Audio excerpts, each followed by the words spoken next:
उठाए गए?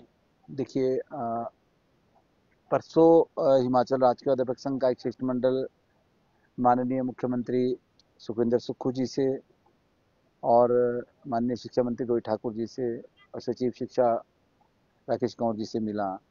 उसके बाद निदेशक शिक्षा से भी मिला और बड़ी लंबी मैराथन बात तो हुई है। हमने एक डिमांड चार्टर भी सरकार को संक्षिप्त रूप में दिया है।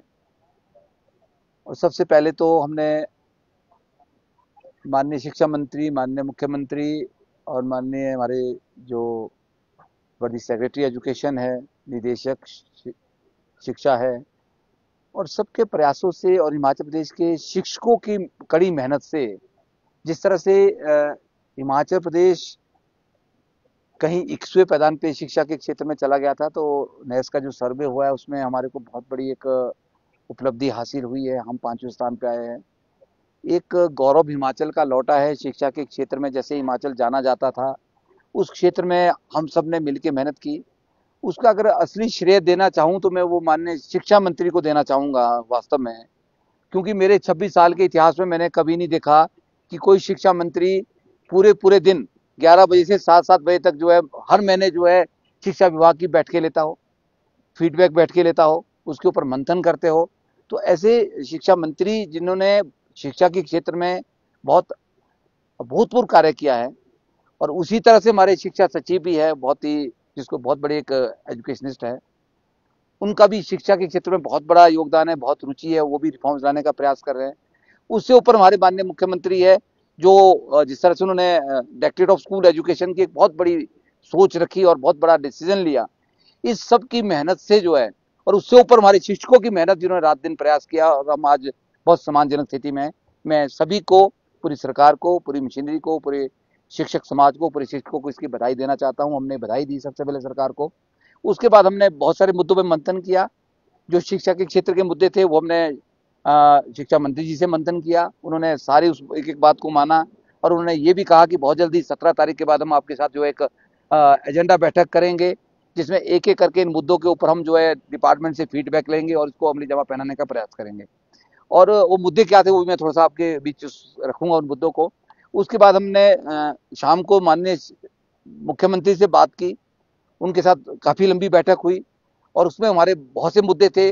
संभवतः सबसे पहला मुद्दा जो था, जो सभी हिमाचल प्रदेश के कर्मचारी और पेंशनरों को टच कर रहा था, वो था डी और एरियर का मुद्दा। हमने वहां से शुरुआत की मुख्यमंत्री को बधाई देने के बाद। तो संभवतः सरकार जिस स्थिति में है, हमने कहा कि आपकी कमिटमेंट थी विधानसभा के अंदर कि हम मई से जो है डीए की किस्त को जारी करेंगे।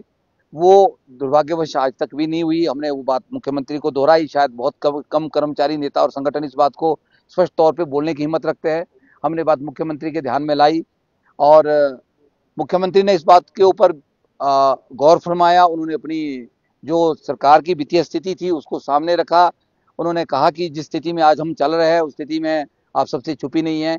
और उसके साथ साथ जिस तरह की त्रासदी अभी हाल ही में आई है, उसके लिए भी हम जो पूरे कर्मचारी वर्ग है, हम सरकार के साथ, उन लोगों के साथ हमारी संवेदनाएं हैं जिन्होंने अपने परिवार को गंवाया है, जिनका भारी भरकम नुकसान हुआ। विशेषकर मंडी सराज की अगर मैं बात करूं, हमने वो बात भी कही।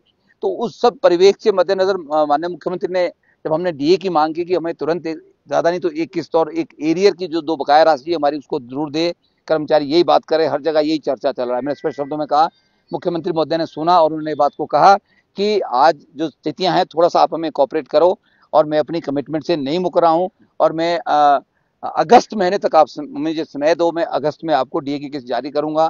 तो हमने मुख्यमंत्री को इस बात को लेकर आश्वासन किया कि जिस तरह आज जो जिस तरह परिस्थितियां चली है मौसम विभाग की तरफ से, जिस तरह से डिजास्टर हिमाचल प्रदेश के अंदर हर साल हो रहा है, इस बार फिर से बहुत भयानक डिजास्टर हुआ है। आगे पता नहीं क्या स्थितियां बनती है। तो हमने भी कहा कि ठीक है, हम अगस्त तक का आपको समय देते हैं। हम भी अब्बा की बात को मानते हैं। और बढ़िया तब होता है जब दोनों तरफ से डायलॉग हो, जब सरकार अपनी मजबूरियां कर्मचारी और कर्मचारी संगठनों तक रखे और कर्मचारी संगठनों के नेता जो है सरकार तक अपनी मांग को रखेंगे। तो देखिए, मुझे आपदा लगता है तो कि जो चलती आ रही है डायलॉग और जो है बढ़ वो जाएंगे। बीच में आपदा तो हर साल हिमाचल प्रदेश दंश झेल रहा है। तो क्या माना जाए कि डीए मिलेगा ही नहीं, या फिर ऐसा है कि आपसे भी कंट्रीब्यूशन की मांग की होगी कि शिक्षा भी कंट्रीब्यूट करे? उल्टा डीए तो छोड़िए, आपको भी कंट्रीब्यूट करना पड़ेगा। देखिए ना, ना तो मुख्यमंत्री ने कंट्रीब्यूशन की बात कही, और ये बात जरूर कही कि हम इस परिस्थिति में चल रहे हैं जिसमें अभी संभव नहीं है, पर लेकिन ये बिल्कुल सही बात आपकी है कि नैतिकता के नाते हमने हर साल, हर बार जो भी कोई भी आपदा किसी भी तरह की हिमाचल प्रदेश के अंदर आई है, हमारे संगठन ने या बाकी संगठनों ने भी, कर्मचारियों ने भी जो है बढ़ चढ़ के उसमें योगदान सरकार का दिया। हम अभी भी देंगे, मैं आपके माध्यम से ये कहना चाहता हूँ और ये सरकार को भी आश्वस्त करना चाहता हूँ।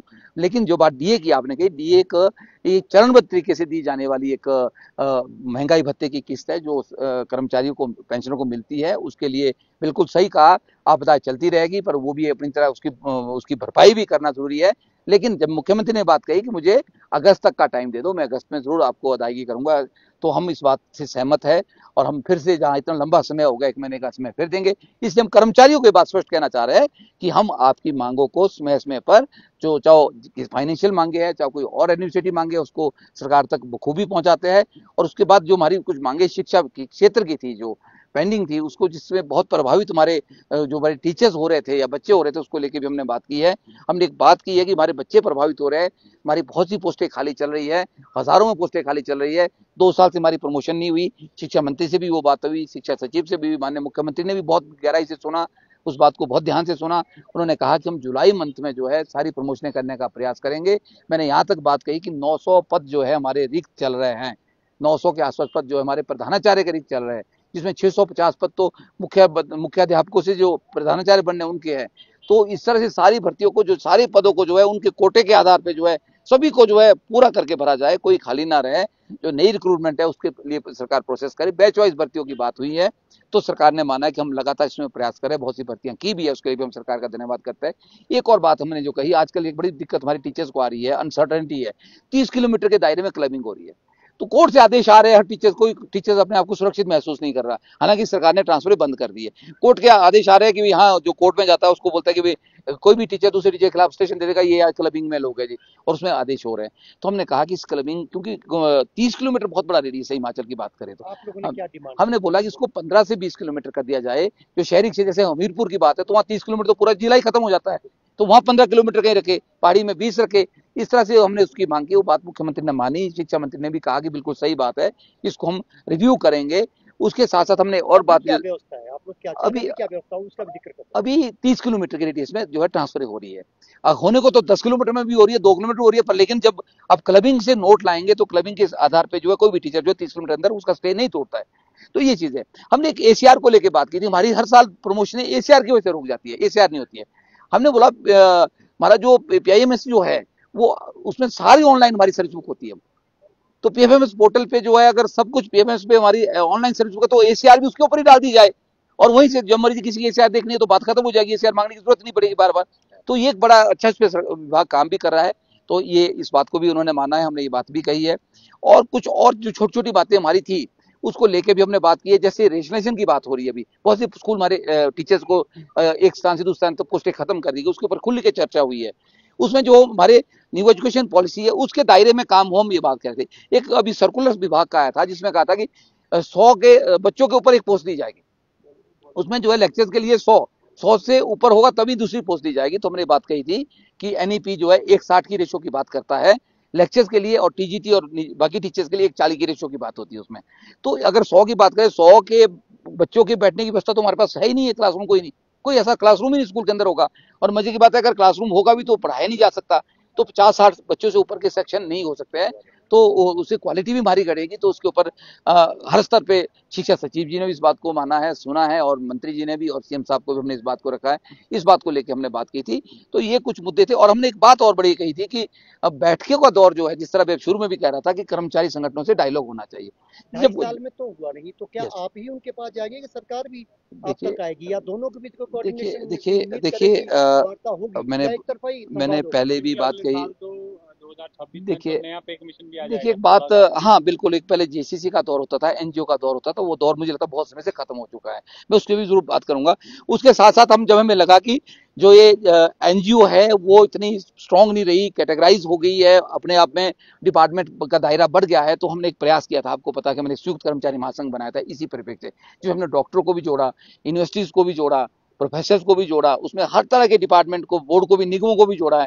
तो एक स्ट्रक्चर वो भी हमारे पास है। तो हमने वो भी बात की है कि भाई इस तरह की बैठकें जो है हर स्तर पे होनी चाहिए, और उसमें मुझे लगता है पहले डीसीसी के साथ बैठकें होती थी, एनजीओ की बैठक होती थी, फिर मुख्यमंत्री के साथ बैठक होती थी, हर साल बैठक होती थी।